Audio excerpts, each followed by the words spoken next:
Good morning! Welcome to the Halloween shave! Yes, it's Halloween, where all the little things go flying across the sky. And I look out for steaks in the heart. Yes. Welcome, welcome! I am the Rusty Razor. Welcome to the shave tent. Well, today we're going to be using Hoffmans. Well, we call it ghost stories. Can you read this? Probably not. But let me tell you something. I'll turn on the light. Oh, I'm melting. Well, yeah, had that little bit of introduction going on there. I'll move my stuff out of the way. Yeah, today we're going to be using, from Chuck Shaving's channel, Hoffman's Ghost Stories. Interesting scent. He says his wife really likes this one. It's been double bagged. It's like I smell this thing, and I looked it up, and it has plum in it. It's like when I was it shaving with Paul over there? Was it Fox? Was it Fox Shaving Channel? I forget. I always know it's Paul. That's all. It's Fox something. But yeah, it's an interesting scent. It's supposed to have plum in it, peach. I really don't get the plum, and a little bit of leather and something else. But it's an interesting scent. Very pleasant. Very nice. It's kind of a fruity, leathery kind of scent that goes across. And when I lather it up with my Corvino 24 mil brush, smells pretty good. Smells really good. All right, I might have to look into maybe possibly getting some of this stuff. But yeah, that's a good one. All right, thanks, Chuck. We'll have to be using this. All right, then we got the first use of Nacet blades with the Gillette Super Speed. 1940s, 1950 range. Like 48 to 50, I think is when this was produced. There is no date code on it. You kind of just have to look it up and try to figure out what years it is. So we'll see how the Nacets go with it. And then we're going to be using, I was like trying to find something to match up with this. And I was like, well, there's some options. I just decided to go with my favorite. I'm going to go with Avon Wild Country. It's got a little bit of everything in it. It's like the kitchen sink of scents. Yeah. It smells good though. Oh. How are you doing on this Halloween day? With the little creepy critters running around going, trick or treat. Yeah, last night was Beggar's Night, so it's like we never do it on Halloween around here. It's like everywhere I went and lived, you know, it's like Halloween was Halloween. That's when you did Beggar's Night, was on Halloween night. Not here in this city. You got to do it the night before. I'm like, seriously? Yep, blip. A little running. I keep forgetting that this brush soaks up a lot of moisture, so they just kept. You hear that plop sound? Ugh. Back in the bowl, all over the counter. Big old blop of it. But yeah, it was go around, and first time was like when we moved here in '88, and they had I think it was '89 the very first time I experienced Beggar's Night, but that was but the old kids come knocking on the door, because at the time we lived in an apartment, and they would go down the hallways hitting every room. Like, oh yeah, glad I went out and bought some candy a couple days beforehand to give out. I wasn't expecting it to be that night. I was thinking it would have been the next night, but no, not at all. But I guess every community has the same, which is interesting. All the communities around us have their Beggar's Night on Halloween, except for us. There's probably some history about it.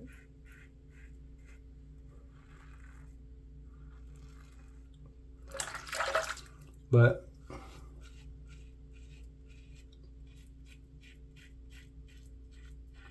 things have changed. I remember when I was a kid, I had Halloween.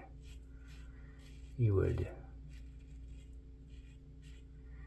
go from house to house, and instead of, well, you would still, back then you'd be able to get the, they'd pass out. A lot of families would do the popcorn balls, you know, they do and you'd go from farm community, you know, just house to house, and that was pretty common. You get a lot of popcorn balls, which I didn't mind.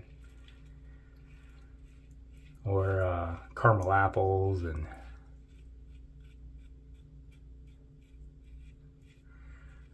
then you get to some places where, you know, there was an assortment of candy, you know, candy assortments back then in the 70s and late 60s is when I really started doing stuff.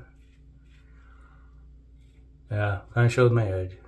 I remember the 60s. Yeah. But it was like, it was the real cool thing was like, you come up to a house and they open up and they're handing out full size candy bars. Yeah, she was like, "Ooh, I got a whole size Snickers bar, Milky Way," or I loved the Milky Ways. That was my thing. I was like Milky Ways back then. Or Three Musketeers. And after the night was over, you sit around and you dump it all out in a thing, in a big pile, and you sit there and you horse trade with your brothers. Because, you know, when you got 5 brothers, you know, you would horse trade with each other. Like, "Oh, I want this." And he's like, "I like these. I don't like these. Who wants these for these?" And you get these like Butterfingers, and you're like, "I hated Butterfingers." And it's like, God, those things, disgusting tasting things. Supposed to be, like, well, they taste like Reese's peanut butter cup. No, they don't. They taste like burnt peanut butter. That's why I don't like peanut butter cookies. They taste like burnt peanut butter. No, I would trade them for something else. My brothers were always happy to trade stuff. And then they get sick that night because they were like, nom, nom, nom, nom, nom, nom, nom, nom. And they're just like chowing down like it was going out of style. And I had ice cream, put all my stuff in an ice cream bucket, plop the lid down on it, and then I'd tell my mom. We had a locking freezer. And I'd have my mom put my candy in the freezer, lock it up. So I was like, and I'd ask, my mom was the only one that had the key. So she would get the key out and say, "I need some candy." And I'd open up the thing, grab a bar, like a single candy bar, seal it, close the lid, put it back in the freezer. And within 2-3 days of Halloween, my brothers were all, they've eaten it all. They just chowed it all down, and it's like bloated sickness, you know. They're like, "Oh, I feel so bad." Or they'd throw up sometimes because they just ate everything. The only thing that didn't go in the freezer was like I said, the caramel apples or the popcorn balls, you know, that stuff that was made. I would, you know, keep that out and I'd eat that. I enjoyed those. I always liked caramel apples. And Christmas would roll around, and it's like, I'm like, "Where'd you get that?" "That's my Halloween candy." Like, "You still got some of that? Give me some." "Nope. You ate yours. I got mine left." It'd be months later, I'm still having candy. And they're like, "Oh, it's not fair. I want some of that." Maybe if you rationed yourself, you'd have some. It's called willpower. Get some. And then when Christmas would roll around, you get some of your Christmas candy and stuff that they'd give you, and I'd throw it in a little baggie and throw it into the thing. There are times I still had some left at Easter. You get your jelly beans and all your Easter candy,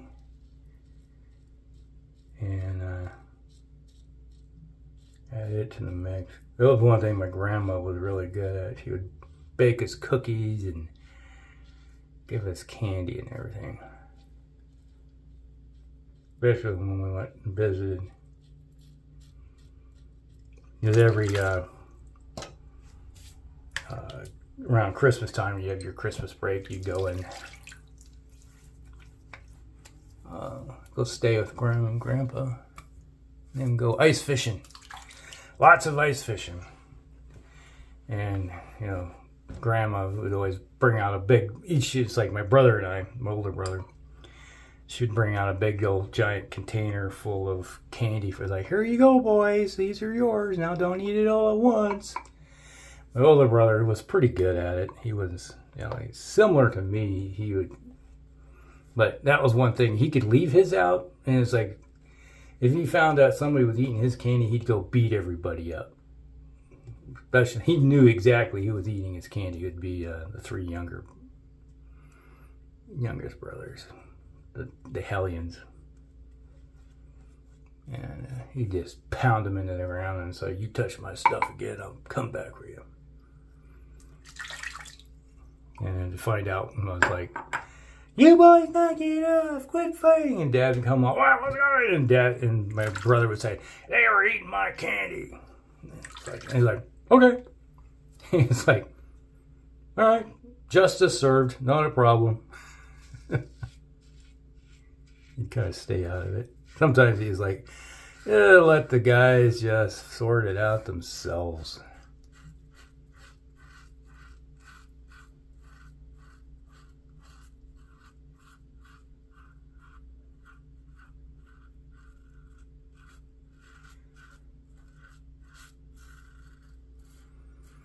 Let's say this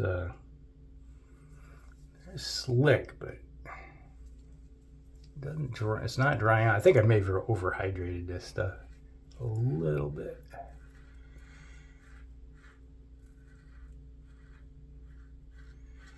Next time I will have to watch how much water I put in it. I think it's like initially when instead of letting the brush drain just a little bit more, another second or two, I just dumped it into the bowl with a little too much water.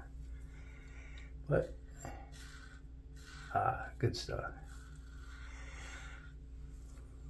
Then I got some of my own ghost stories. It's like, I think I've talked about it before, where the bedroom in our farmhouse that we lived in, before we moved in, somebody got murdered in the room that I lived in. That was my bedroom. So, yeah. It's like when we first moved into the place, it was a hole in the wall with a big old blood stain on the floor. It's like, murder. And that room was just ice cold all the time. Until we had the local parish priest, Catholic priest, come in and say the rites and blessing on the room. A little bit of holy water too. Kind of solved the problem. Then it just moved around the house. And instead of being stuck in the room, it got kind of released into the area. And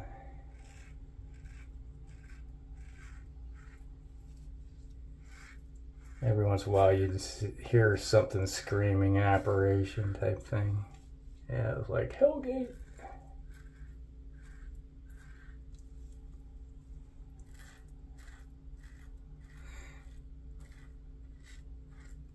You'd be sitting there watching cartoons in the morning. You know, we'd all be sitting around there watching, and Mom would be like sitting at the kitchen table.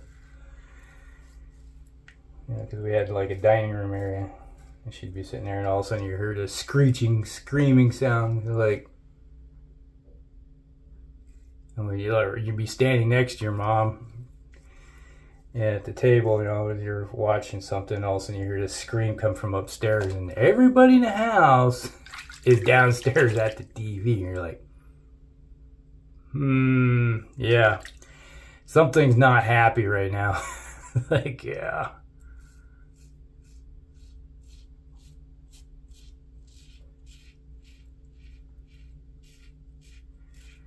I said, before, it's like we had a chimney that went through the middle of the house, and we had wood heat. It would heat the house up really good. The whole house would just be toasty, except for that room. And at the base of the stairs was the grate that went, like, you had the wood stoves right at the bottom of this grate, and the heat would go straight up to this grate into the house and heat the house up. And the grate was right there at the base of the stairs, and it would go right upstairs. And the heat of the chimney, you could put your hand on the chimney, and it would just be radiating heat, hot, and heating up the rooms upstairs. So you could, it's like joining, it was like two closets on the other side of this chimney. And a left closet, you leave the closet door open so the heat would radiate out too. So you heat the rooms, and you'd step into the closet and you just be like, whew, it's sweltering in here. And you step out, this looks like this much. Here's the door. You step forward, hot, just boiling. You step back, ice cold. Just like a demarcation line. And then you'd step into the hallway, and it's the same thing. You'd be warm in the hallway. You step into the room, ice cold. And the door would be wide open. It was just like a wall. It's like saying, you shall not pass. And like, okay. And you sit there at night, you go to bed and the light's off, and you're laying in bed before you fall asleep, and you hear something moving around in your room. And you're looking, you're like, there's nothing, I don't see anything, but you hear stuff moving. You're like, yeah. It was a little discombobulating at times. And I think I told you a story why we ended up calling the local parish priest.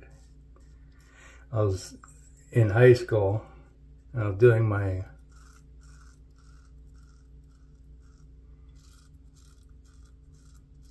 accounting homework, which is in black, right? I'm using a black pen, and suddenly I heard this kind of really cold chill just go down my spine, and then all of a sudden my pen just goes, and just explodes into red, and it gets like a black pen squirting red. Yeah. So I went downstairs and I told my mom, Dad, and they come upstairs and look at it, and it's like, ooh, it's cold in here. Somebody's not happy, my mom said. And she's looking at it like, okay, that's enough's enough. So she got a hold of the local parish priest from the Catholic Church, and he came over and did his stuff. And after that, it was like it kind of wandered around for being unsettling, but at least it didn't really bother me in my room much. And the room kind of warmed up too.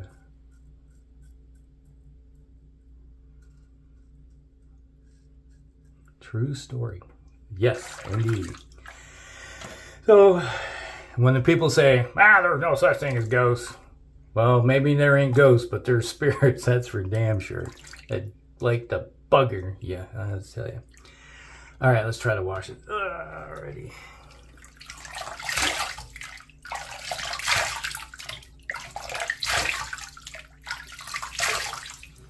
Oh, speaking of word, next week on the, I think it's the 7th, they finally got a hold of me. Where this morning about an appointment for getting injections into my spine. So they're going to do some steroidal injections into my spine. Okay. So hopefully in a week or so you'll hear better things from me. All right, so we got Avon Wild Country. Just kind of a placeholder with this. Just adding some scent. Yes, I have a lot of Avon Wild Country now. Lots of containers of it. One of these days I need to break out the Viking one. Minnesota Viking football team one. I got one that's got the logo and everything on. A little football. It came out back in, I think, last time they went to the Super Bowl in the 70s is when I got that one. So, way back. Yeah. So, Avon Wild Country. That smells pretty good. Kind of a fruity. I can definitely smell the fruit now. Oh, that smells good. All right, so there's an affiliate link down below to the razor company. So if you want something from the razor company, click on it and you'll go to it. You know, order wherever you want. A little bit of money comes back to me when I get to a certain point, $20, $25, wherever it hits there first. I'll do a giveaway for people. You know, you might as well enjoy the aspect of it. I won't keep it. It's for all you guys. You're doing the work, right? Well, somebody's getting lucky. All right, so we got Hoffmans Ghost Stars. Really nice scent too. Smells good. I have to possibly pick up a tub of that sometime. Oh, that smells good. All right, then we use the first use of Nacet blades with the Gillette Super Speed. Did a good job for me today. Smooth face. Now, speaking of which, put a little bit of lotion on my face here. Oh. There we go. It doesn't dry out too much. All right, and that's the shave of the day, everybody. Hope you guys like it. Like and subscribe, share with your friends, and we'll see you in the next one. Who's not afraid no ghosts? All right, Rusty out.